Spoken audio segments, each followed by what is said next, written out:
ফেরেশতাদের কাবা, কিবলার নাম হচ্ছে আল বাইতুল মামুর, 7 আসমানের উপরে। এটা কত বড় শুনেন।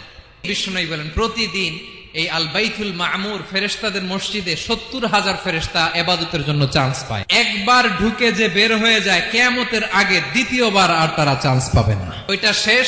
এরপরে সিদরাতুল মুনতাহা, সীমান্ত বৃক্ষ, এটা আরো বড়, একটা বিশাল বড় বড়ই গাছ আল্লাহ বানাইছে। ওয়া ইলাইহি ইয়ানতাহি ইলমুল মালাইকা, ফেরেশতাদের জ্ঞান সীমানা ওইখানেই শেষ।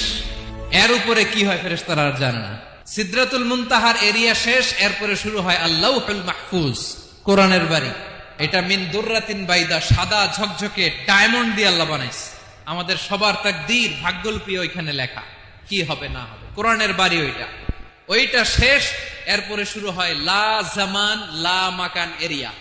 ওইখানে কোনো জামান নাই, মাকান নাই, no time no space area শুরু। ওইখানে কুরসি, যেখানে আল্লাহ পা রাখেন বা কুদরতি পা রাখেন। আল্লাহ বলে ওয়াসিআ কুরসিয়ুহুস সামাওয়াতি ওয়াল আরদ, আল্লাহর এই কুরসিটা এতক্ষণ যা বললাম এই সবগুলোর চাইতেও বড়।